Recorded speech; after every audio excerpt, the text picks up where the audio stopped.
Hello दोस्तों, स्वागत है आप सभी का द स्टडी अड्डा पर। और आज के डेली पीसीएस जी के विद करंट अफेयर प्रोग्राम में 28 फरवरी 2024 के महत्वपूर्ण प्रश्नों को हम देखेंगे। और जिसमें सबसे पहले एक अभ्यास प्रश्न आपके लिए है। तो ये अभ्यास प्रश्न का उत्तर आपको कमेंट बॉक्स में देना होता है। तो इस क्वेश्चन का उत्तर आप कमेंट बॉक्स में देंगे। अगर कल का आपने कार्यक्रम देखा होगा तो आप जरूर इस क्वेश्चन का आंसर आसानी से कर पाएंगे। और अगर आप इस क्वेश्चन का आंसर नहीं कर पा रहे हैं तो आपको ये कार्यक्रम डेली फॉलो करना है, तो आप इस तरह के क्वेश्चन को आसानी से कर पाएंगे। और इस क्वेश्चन का उत्तर आपको कमेंट बॉक्स में देना है। बाकी के क्वेश्चन आगे हम डिस्कस करेंगे। तो चलिए अपने क्वेश्चंस की तरफ बढ़ते हैं, हमारे आज के जो महत्वपूर्ण क्वेश्चंस हैं। तो आज का पहला क्वेश्चन है जो करंट अफेयर से हमने लिया है, और इसके बाद कुछ जीके के क्वेश्चंस भी हम शामिल करेंगे। लास्ट में फैक्ट बेस्ड क्वेश्चन भी होंगे, तो आपका टॉपिक का रिवीजन भी हो जाए, इसलिए एक टॉपिक से हम क्वेश्चन रखा करेंगे फैक्ट बेस्ड क्वेश्चन, जिससे किसी एक टॉपिक को उठा करके उस पर कुछ क्वेश्चन करके उस टॉपिक को जो है अपना मजबूत कर लिया जाए, ताकि आने वाले एग्जाम में आप अच्छे से जो है इन क्वेश्चंस के उत्तर दे पाए। तो अभी करंट अफेयर का ये क्वेश्चन है, हाल ही में चर्चा में है सुदर्शन सेतु। तो सुदर्शन सेतु किस राज्य में स्थित है? तो इसका क्या सही आंसर होगा? तो इसका सही उत्तर होगा यह गुजरात में स्थित है। तो हाल ही में प्रधानमंत्री नरेंद्र मोदी जी के द्वारा जो है सुदर्शन सेतु का उद्घाटन किया गया। ये सुदर्शन सेतु ओखा को बेयट द्वारका द्वीप से जोड़ता है। ये बेयट द्वारका द्वीप कहाँ है? ये जहां पर द्वारकाधीश का मंदिर है, तो वो द्वीप है बेयट द्वारका द्वीप। अभी ये सेतु बनाया गया है। इसकी लंबाई जो है 2320 मीटर है, यानी 2.32 किलोमीटर ये लंबा है। और इसको एक सिंगल पेलोन पर बनाया गया है, एकल तोरण पर। इसमें 900 मीटर लंबी जो है ये केबल है, जो सबसे लंबी केबल अभी तक इस्तेमाल की गई है भारत में किसी भी जो है इस तरह के सिग्नेचर ब्रिज में। तो इस सिग्नेचर ब्रिज का नाम है सुदर्शन सेतु, और ये 2.32 किलोमीटर है, गुजरात में है, ओखा को बेयट द्वीप से जोड़ता है। और इसके जो तोरण पर भगवत गीता के श्लोक लिखे गए हैं, और श्री कृष्ण की जो मूर्ति है चित्रों से इसको सजाया गया है, क्योंकि ये द्वारकाधीश स्थान को जोड़ता है जो भगवान कृष्ण की नगरी है। तो इसीलिए इसके जो है पुल पर भी भगवत गीता के श्लोक लिखे गए हैं और श्री कृष्ण के चित्रों से इसको सजाया गया है। तो ये तो सुदर्शन सेतु के बारे में हो गया। अगला क्वेश्चन देखिए, ये भी हमारा करंट अफेयर से ही क्वेश्चन है। धर्म गार्जियन अभ्यास जो कि एक सैन्य अभ्यास है, इस पे आपको बताना है कि क्या सही नहीं है। तो यह भारत और जापान के बीच एक संयुक्त सैन्य अभ्यास है। यह भारत या जापान में प्रतिवर्ष आयोजित किया जाता है। यह नौसैनिक युद्ध के लिए प्रशिक्षण पर केंद्रित है, और इसका उद्देश्य दोनों सेनाओं के बीच अंतर संचालनीयता को बढ़ाना है। तो इसमें क्या सही नहीं है कि यह नौसैनिक युद्ध के लिए प्रशिक्षण पर केंद्रित नहीं है, ये थल सेना के लिए है। अब बाकी के जो कथन है वो सही दिए हुए हैं, यानी ये भारत और जापान की जो थल सेना है वह इसमें भाग लेती है। तो कौन दो देश भाग लेते हैं? भारत और जापान। और ये प्रतिवर्ष आयोजित किया जाता है, हर साल। तो ये एनुअली हर साल आयोजित किया जाता है।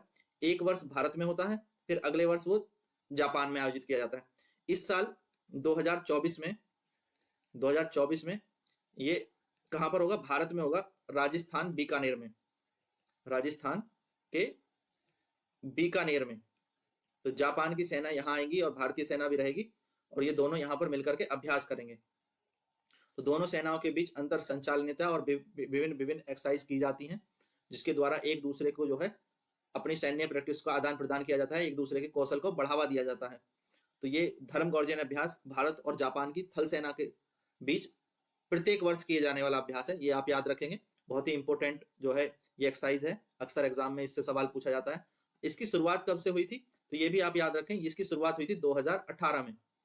तो 2018 से लगातार हर साल आयोजित किया जाता है, यानी अब 5वीं बार हो रहा है। कौन सी बार? 5वीं बार। ठीक है, तो इतनी इंफॉर्मेशन आप याद रखेंगे। धर्म गार्जियन इस बार 5वीं बार हो रहा है। अगले प्रश्न पर चलते हैं। अगला प्रश्न है, कव्वाली का भारत में आगमन कहां से हुआ था? तो कव्वाली ये जीके का क्वेश्चन है, और ऐसा प्रश्न जो है आने वाले एग्जाम में पूछा जा सकता है, बहुत इंपॉर्टेंट क्वेश्चन है। तो कव्वाली भारत में कहां से आई? तुर्की, मंगोलिया, सऊदी अरब, फारस। तो कव्वाली जो भारत में आई है, ये आई है फारस से। कहां से? ये फारस से भारत में पहुंची है ये कला, कव्वाली। अब कव्वाली की बात करें तो अमीर खुसरो को भारत में कव्वाली का जनक माना जाता है। तो कव्वाली के जनक कौन माने जाते हैं? अमीर खुसरो।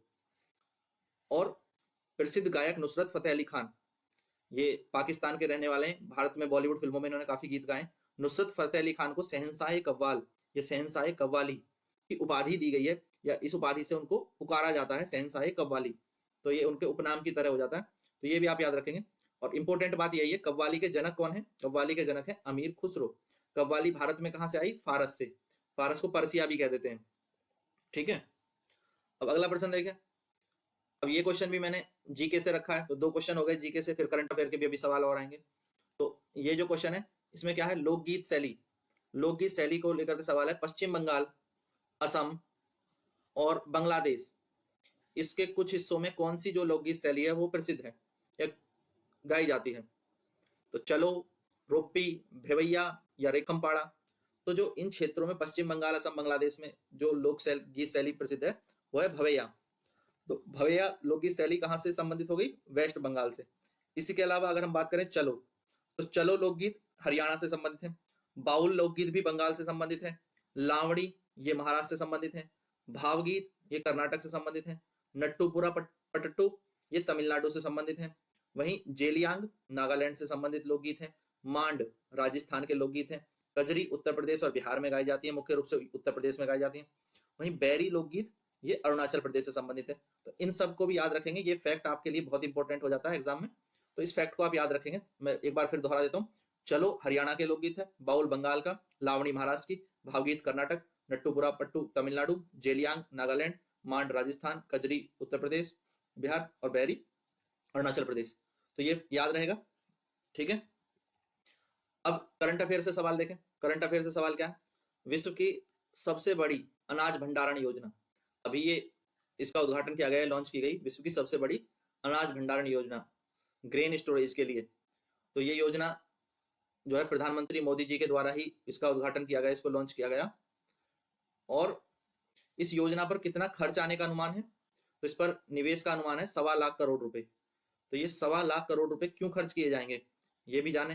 1.25 लाख करोड़ रुपए का निवेश किया जाएगा गोदाम बनाने में। क्या बनाने में? गोदाम बनाने में। अनाज को भंडारित करने के लिए, स्टोर करने के लिए गोदाम बनाए जाएंगे। तो जो सहकारी समिति है ग्राम स्तर पर, उनमें गोदाम बनाए जाएंगे, जो कि PACS ये ग्रामीण ऋण समितियां जो हैं उनके द्वारा इसको संचालित किया जाएगा ग्राम स्तर पर। और भारत में जो अभी खाद्यान्न उत्पादन की क्षमता है वो है 300 मिलियन मैट्रिक टन। तो ये हमारी देश की खाद्य उत्पादन क्षमता है, खाद्य उत्पादन क्षमता। और इस योजना के तहत जो भंडारण क्षमता विकसित की जाएगी वो कितनी होगी? 700 मिलियन मैट्रिक टन, यानी हम कह सकते हैं 70 मिलियन मैट्रिक टन या 700 लाख मैट्रिक टन, इतनी भंडारण क्षमता विकसित की जाएगी। किसके द्वारा? 1.2 लाख करोड़ का निवेश करके गोदाम बनाए जाएंगे जगह जगह, गांव के स्तर पर, ब्लॉक स्तर पर गोदाम बनाए जाएंगे, जिससे कि अनाज जो पैदावार होती है उसको गोदामों में रखा जाए और जो अनाज है वो कीड़ों द्वारा खराब ना हो, स्टोरेज में सुरक्षित रहे और उसमें कीड़े ना लगे, नमी ना आए, बरसात में खराब ना हो। तो इस तरह के अनाज को खराब होने से साथ ही किसान को ये लाभ हो कि वो स्टोरेज कर ले और जब सही समय आए तब सही दाम पर, सही समय पर अपनी फसल को बेच पाए। तो ये सब किसान को भी लाभ होंगे। तो इस तरह से ये योजना बनाई गई है। इस योजना पर भी डिटेल वीडियो हमने बनाया है, चैनल पर आपको वीडियो भी मिल जाएगा। तो इस योजना के बारे में और भी डिटेल आप देखना चाहते हैं तो वो वीडियो आप देख सकते हैं। और इसी तरह धर्म गॉर्जियन एक्सरसाइज पर भी मैंने एक डिटेल वीडियो बना दिया है, तो आप उस वीडियो को भी देख सकते हैं, तो इस एक्सरसाइज के बारे में और भी जान सकते हैं। अगले प्रश्न पर चलते हैं। अब अगला प्रश्न है जिसमें कि यहाँ पर अट्टुकल पोंगला त्योहार। तो ये अट्टुकल पोंगला त्योहार किस राज्य में मनाया जाता है? यहाँ इस तस्वीर में देखो, ये महिलाएं जो है देवी भगवती की पूजा कर रही हैं। किसकी पूजा कर रही हैं? देवी भगवती की पूजा कर रही हैं। तो ये देवी भगवती की पूजा कर रही हैं, तो ये कौन सा त्योहार है? ये अट्टुकल पोंगला त्योहार मनाया जाता है। और कहाँ पर? केरल में। अब केरल में ये त्योहार मनाया जाता है, तो इसके बारे में जान लें। ये दुनिया में सबसे बड़ा महिलाओं द्वारा सामूहिक तौर पर मनाए जाने वाला त्योहार है, और जिसका कि अमेरिका और ब्रिटेन के देशों में रहने वाले भारतीय भी इसको मनाते हैं। और ये शुरू होता है मलयालम का जो पहला महीना होता है मकरम, मलयालम महीने मकरम में। केरल के करंट कैलेंडर में केरल की भाषा है मलयालम और उसका एक महीना होता है मकरम। तो मकरम के महीने में ये मनाया जाता है और ये 10 दिन तक चलता है। 9वें दिन ये मनाया जाता है। कौन से दिन? 9वें दिन अट्टुकल पोंगला त्योहार, जिसमें अनुष्ठान के साथ देवी भगवती की पूजा करती हैं, उनको जो है मीठा पायसम अर्पित किया जाता है। तो इसका एक धार्मिक महत्व है केरल में, तो काफी महत्वपूर्ण त्योहार है। महिलाओं द्वारा सबसे बड़ा त्योहार है जो महिलाएं एकत्रित होकर मनाती हैं हमारे देश में, और पूरी दुनिया में सबसे ज्यादा महिलाएं जुटती हैं इस त्योहार को मनाने के लिए। जैसे छठ पे जुटते हैं ना लोग, इसी तरह से केरल में जो है ये अट्टुकल पोंगला त्योहार मनाया जाता है। ठीक है, तो अगला प्रश्न देखिए, ये भी हमारा करंट अफेयर से ही क्वेश्चन है। तो ये क्वेश्चन क्या कहता है कि solar energy corporation of India limited, solar energy corporation of India limited SECI ने अभी इस राज्य में भारत की सबसे बड़ी बैटरी ऊर्जा भंडारण प्रणाली को शुरू किया है। तो सौर ऊर्जा को स्टोर करने के लिए बैटरी सिस्टम जो है वो तैयार किया है, और कहां पर किया है, SECI द्वारा ये किया है छत्तीसगढ़ में। किसमें, छत्तीसगढ़ में। Solar energy corporation of India limited, ये कब बनी थी ये कंपनी, तो ये कंपनी बनी थी 2011 में। इसका मुख्यालय कहाँ है, नई दिल्ली में, और ये नवीन एवं नवीकरणीय ऊर्जा मंत्रालय के तहत है। ये भारत सरकार की कंपनी है जो कि नवीन एवं नवीकरणीय ऊर्जा मंत्रालय के तहत आती है, ऊर्जा मंत्रालय। तो इस मिनिस्ट्री के अंडर आती है ये company, solar energy corporation of India limited. 2011 में इसको बनाया गया था, नई दिल्ली में इसका मुख्यालय है। तो अभी इसने सबसे बड़ी बैटरी ऊर्जा भंडारण प्रणाली शुरू की है, वो कहाँ की है, छत्तीसगढ़ में शुरू की है। तो ये सब चीजें याद रखेंगे। देखो यहाँ पर स्थापना 2011 में हो गई, चेयरमैन राजीव कपूर है, MD अश्वनी कुमार है, नवीन एवं नवीकरणीय ऊर्जा मंत्रालय की एक कंपनी है, यानी ये सरकारी कंपनी है, और इसने छत्तीसगढ़ में ये सेवा शुरू की है, जिससे जो है बिजली जब उत्पादन होती है तो उसको स्टोर किया जा सके, ताकि उसको और अधिक समय तक प्रयोग किया जा सके। दोपहर में जब सूर्य की जो गर्मी है वो तेज होती है, उस समय जो सौर ऊर्जा अधिक उत्पादित होती है, तो उसको अगर हम स्टोर कर लेते हैं तो बाद में शाम को या रात को जिस समय पर सौर ऊर्जा पर्याप्त नहीं मिलती है, उस समय भी उस ऊर्जा का उपयोग किया जा सके। इससे कार्बन डाइऑक्साइड का जो उत्सर्जन है उसको कम करने में भी मदद मिलेगी। तो ये भी इसका जो है एक लाभ होगा। तो ये बहुत ही महत्वाकांक्षी योजना है। अगला प्रश्न देखें, ये भी बहुत इंपॉर्टेंट क्वेश्चन है, हाल ही में जो है चर्चा में है, करंट अफेयर से लिया गया क्वेश्चन है। तो पर्पल फ्रॉग को बचाने के लिए स्पेशल फंड बनाया है, किस राज्य ने बनाया है स्पेशल फंड, तो अच्छा यहाँ पर आंसर जो है सीधे ही आ गया है। तो स्पेशल फंड जो है तमिलनाडु ने बनाया है। चलो चर्चा कर लेते हैं। तो ये जो पर्पल फ्रॉग है ये सबसे पुराने जीव माने जाते हैं पृथ्वी पर जो अब मौजूद है। ऐसा माना जाता है कि डायनासोर के समय से पृथ्वी पर मौजूद हैं, और डायनासोर तो समाप्त हो गए पर पर्पल फ्रॉग आज भी जो है वो पृथ्वी पर मौजूद है। और इन्हें IUCN की रेड डाटा लिस्ट में, IUCN की रेड डाटा लिस्ट में नियर थ्रेटन्ड की कैटेगरी में रखा गया है। इसमें नियर थ्रेटन्ड यानी ये खतरे के काफी निकट हैं, लुप्त प्राय हो सकते हैं या ये लुप्त हो सकते हैं, ऐसे खतरे के ये काफी निकट हैं। तो इसी तरह से WPA की अनुसूची 1 के तहत इनको जो है संरक्षित किया गया है, वाइल्ड लाइफ प्रोटेक्शन एक्ट में। ये किसमें आते हैं, अनुसूची 1 में। तो अनुसूची 1 में इनको संरक्षण दिया गया है, वाइल्ड लाइफ प्रोटेक्शन एक्ट के अनुसूची 1 के तहत इनको रखा गया है। तो ये सब याद रहेगा। अब थोड़ा सा ये जो पर्पल फ्रॉग है यानी बैंगनी मेंढक है, इसके बारे में देख लेते हैं। ये भारत में ही पाया जाता है, ये यानी भारतीय बैंगनी मेंढक है, और इसको दूसरा नाम है पिग्नोज मेंढक या पर्पल फ्रॉग। ये भारत में पश्चिमी घाट में पाया जाता है। कहाँ पाया जाता है, पश्चिमी घाट में। ये पश्चिमी घाट कौन सा है, तो भारत का मैप आप सभी ने देखा होगा, तो ये है पश्चिमी घाट। ठीक है, तो ये इस क्षेत्र में ये पाया जाता है, पश्चिमी घाट में। और ये अपना पूरा जीवन भूमिगत रह करके बिताता है, ज्यादातर ये भूमिगत रहता है, और केवल प्रजनन के समय ही ये बाहर आते हैं, और वो भी कब, मानसून के दौरान। तो प्रजनन के लिए मानसून के दौरान बाहर आते हैं, और बाकी समय ये अपना जीवन भूमिगत रूप से बिताते हैं। इसीलिए ये जो है माना जा रहा है कि 80 मिलियन वर्ष पुरानी प्रजाति ये है, डायनासोर के साथ की ये प्रजाति है, क्योंकि ये जो है जमीन के अंदर जाकर के ज्यादा निवास करती है, इसलिए ये सुरक्षित रह गए। और आज तक भी ये जो है ऐसे जीव हैं जिनके जीवाश्म 80 मिलियन साल पुराने जीवाश्म भी मिलते हैं, और ये आज जीवित भी मिलते हैं। तो सबसे पुराने जीवित जीवाश्म के रूप में इनको माना जाता है। सबसे पुराने जीव जो इस पृथ्वी पर हैं वो कौन है, वो है बैंगनी मेंढक, इन्हें माना जाता है। इनका रंग बैंगनी से लेकर के हल्का भूरा तक होता है। ये 7 सेंटीमीटर तक लंबे होते हैं। इनकी जो है नुकीली थुथुन होती है, सुअर के मुंह जैसी, छोटी आंखें होती हैं, और जो है छोटे मोटे अंग बाहर दिखाई देते हैं, काफी कम विकसित दिखाई देते हैं। तो ये एक दुर्लभ उभयचर प्राणी है जो बहुत कम दिखाई देता है, ज्यादातर भूमिगत रहता है। अब इन पर खतरा है, नियर थ्रेटन्ड है, मैंने अभी बताया। IUCN की सूची में इन्हें कहाँ रखा गया, नियर थ्रेटन्ड की सूची में, यानी खतरे के निकट। ये खतरे के निकट हैं, लुप्त प्राय हो सकते हैं अगर जो है जलवायु परिवर्तन हो या वनों की कटाई अत्यधिक मात्रा में हो, तो ये खतरे के काफी निकट है। तो वनों की कटाई और जलवायु परिवर्तन के कारण इनके आवास की हानि हो रही है, इसलिए ये जो है खतरे में है। और वाइल्ड लाइफ प्रोटेक्शन एक्ट में ये अनुसूची 1 में रखे गए हैं। तो ये सब याद रहेगा इनके बारे में। तो जो जीएस का पोर्शन था वो भी हमने कवर कर लिया, करंट अफेयर में ये न्यूज थी, ये भी कवर होगी। और ये इंपॉर्टेंट पॉइंट है, ये एग्जाम में पूछा जा सकता है, बहुत ज्यादा चांसेस होते हैं ऐसे क्वेश्चंस के एग्जाम में पूछे जाने के। तो आप बैंगनी मेंढक यानी पर्पल फ्रॉक के बारे में जो भी बात बताई गई है इन्हें अच्छे से याद रखिएगा।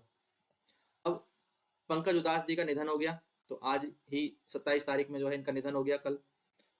तो अब इनके बारे में थोड़ा सा जान लेते हैं। तो ये किस लिए प्रसिद्ध थे? ये गजल गायकी के लिए प्रसिद्ध थे, गजल गाते थे। तो पंकज उदास जी के बारे में आप ज्यादातर सभी जानते होंगे। तो अपने गजल के लिए प्रसिद्ध थे, फिल्मों में संगीत, कई गाने भी इन्होंने बॉलीवुड फिल्मों में भी गाए हैं। इनका जन्म गुजरात के जैतपुर में हुआ था सन 1951 में, और निधन इनका हो गया 2024 में। तो 1980 में इनकी पहली फिल्म एल्बम आई थी, पहली गजल की एल्बम, इसका नाम था आहट जारी। उसके बाद फिर अगले साल आई मुकरार, और फिर उसके अगले साल तरन्नुम। तो ये गजल एल्बम इनके काफी हिट रहे। और सबसे ज्यादा जिस जाना जाता है फिल्म नाम में, 1986 में एक गाना आया था इनका, चिट्ठी आई है चिट्ठी आई है। तो ये गाना इतना हिट हुआ कि आज तक भी ये गाना सुना जाता है, गाया जाता है। और ये इनका सबसे प्रसिद्ध गीत रहा, चिट्ठी आई है। ये फिल्म नाम का गाना था पंकज उदास का। और 2006 में इन्हें पद्म श्री से सम्मानित किया गया, जो भारत का चौथा सर्वोच्च नागरिक पुरस्कार है। ठीक है, चौथा सर्वोच्च नागरिक पुरस्कार है कौन? पद्म श्री। पहला भारत रत्न, दूसरा होता है पद्म विभूषण, तीसरे स्थान पर आता है पद्म भूषण, और चौथे पर पद्म श्री। तो अभी 26 फरवरी को इनका निधन हो गया, और ये 73 वर्ष के थे। मुंबई में इनका निधन हुआ है। और इनके प्रसिद्ध गीतों में बात करें, चिट्ठी आई है, मोहरा का गाना, ना कजरे की धार, और चांदी सा रंग, एक उसका घर, और आहिस्ता जैसे जो गाने हैं ये हिट रहे इनके, और गजल गायकी के लिए प्रसिद्ध हैं। चलो अगले प्रश्न पर चलते हैं। तो अगला प्रश्न है, अभी हाल ही में आपने देखा होगा, कुछ समय पहले हमने ये पढ़ा था, बताया था कि भारतीय नागरिक सुरक्षा संहिता 2023, भारतीय न्याय संहिता 2023, भारतीय साक्ष्य अधिनियम 2023, ये कानून जो है लोकसभा और राज्यसभा से पास किए गए। तो अब सरकार ने बताया है कि ये कब से लागू होंगे। तो अब सरकार ने इसका नोटिफिकेशन जारी कर दिया है। तो ये कानून कब से लागू होने वाले हैं? ये नए जो कानून, नई धाराएं जो लाई गई हैं, जो सीआरपीसी और आईपीसी में जो बदलाव किए गए हैं, तो वो कब से लागू हो जाएंगे? ये सब लागू हो जाएंगे 1 जुलाई 2024 से। 1 जुलाई 2024 से सीआरपीसी और आईपीसी और भारतीय साक्ष्य अधिनियम में जो बदलाव किए गए हैं वो 1 जुलाई 2024 से लागू हो जाएंगे। तो ये भी महत्वपूर्ण है, आपको याद रखना है कि कब से ये लागू हुए थे। अब बात करते हैं आज के हमारे फैक्ट बेस्ड क्वेश्चन की। तो आज का हमारा जो फैक्ट बेस्ड क्वेश्चन है, इसके लिए हमने सेक्शन लिया है मराठा साम्राज्य। तो हम रोज एक सेक्शन लेंगे, और उस सेक्शन से संबंधित जितने भी हमारे फैक्ट बेस्ड क्वेश्चन बन सकते हैं, उन कुछ क्वेश्चंस के माध्यम से उसको रिवीजन करेंगे। तो आज हमने मराठा साम्राज्य को चुना है, और इस मराठा साम्राज्य के बारे में हम रिवीजन करेंगे कुछ एमसीक्यू क्वेश्चंस के द्वारा। तो जल्दी जल्दी से इन क्वेश्चन को देखेंगे। तो मराठा साम्राज्य की स्थापना जो है वो मुख्य रूप से मानी जाती है कि छत्रपति शिवाजी के द्वारा की गई, जिनकी राजधानी क्या थी? रायगढ़। तो रायगढ़ इनकी राजधानी थी। रायगढ़ का किला महाराज शिवाजी के द्वारा बनवाया गया, और रायगढ़ में ही उनका राज्याभिषेक किया गया था। मराठा के द्वारा जो गोरिल्ला युद्ध पद्धति प्रयोग की जाती थी, यानी छिप करके वार जो किया जाता था, जंगलों में छिप करके वो दुश्मन की सेना को घेर लेते थे, तो छिप करके युद्ध करने की नीति, जिसे गोरिल्ला युद्ध नीति कहते हैं, उसका नाम क्या था? मराठा जो सैनिक थे या जो मराठा शासक थे वो क्या कहते थे इस पद्धति को? तो वो कहते थे गनीमी खेला। तो उसका नाम मराठा शासकों के द्वारा रखा गया था गनीमी खेला, यानी गोरिल्ला युद्ध नीति का नाम ही गनीमी खेला था। अब 1665 में शिवाजी ने मुगलों के साथ कौन सी संधि की थी? तो 1665 में तो ये की थी पुरंदर की संधि। पुरंदर की संधि मुगलों के साथ महाराज शिवाजी ने 1665 में की थी। ठीक है, शिवाजी और औरंगजेब के बीच, औरंगजेब की तरफ से जयसिंह, राजा जयसिंह और शिवाजी के बीच में ये संधि हुई थी। और जयसिंह जो है यहाँ पर मुगल शासक औरंगजेब के प्रतिनिधि के रूप में आए थे इस संधि में। पेशवा, पेशवा कौन थे? मराठा साम्राज्य के शासक थे, मराठा सेना में सैन्य कमांडर थे, या छत्रपति के वंशानुगत सलाहकार और प्रधानमंत्री थे? तो यही सही है, छत्रपति के वंशानुगत सलाहकार और प्रधानमंत्री थे। अपने विस्तार के दौरान मराठों का किस साम्राज्य से बार बार संघर्ष हुआ? तो जब मराठे विस्तार कर रहे थे उसी समय भारत में जो है मुगल शासक भी थे, तो मराठों और मुगलों का कई बार जो है संघर्ष हुआ। तो ऑप्शन बी सही हो जाएगा, मुगल साम्राज्य। फिर मराठा बाद में जो है अलग अलग राजवंशों में बट गए, 5 राजवंशों में। तो उसी से ये प्रश्न है कि होलकर राजवंश, होलकर राजवंश था, तो सिंधिया थे, होलकर थे, इस तरह से। तो होलकर राजवंश की राजधानी बतानी है। तो होलकर राजवंश की राजधानी क्या थी? इंदौर। ऐसी सिंधिया राजवंश की राजधानी थी ग्वालियर। पानीपत की तीसरी लड़ाई ये किस वर्ष लड़ी गई? बहुत महत्वपूर्ण जो लड़ाई मराठा साम्राज्य के दौरान हुई वह है पानीपत की तीसरी लड़ाई, जो कि 1761 में लड़ी गई। इसमें मराठा शासक और अहमद शाह अब्दाली के बीच, ये कौन था? दुर्रानी शासक था। अहमद शाह अब्दाली दुर्रानी शासक। और मराठा राजाओं में अगर बात करें तो मराठा शासक कौन था? तो सदाशिव राव।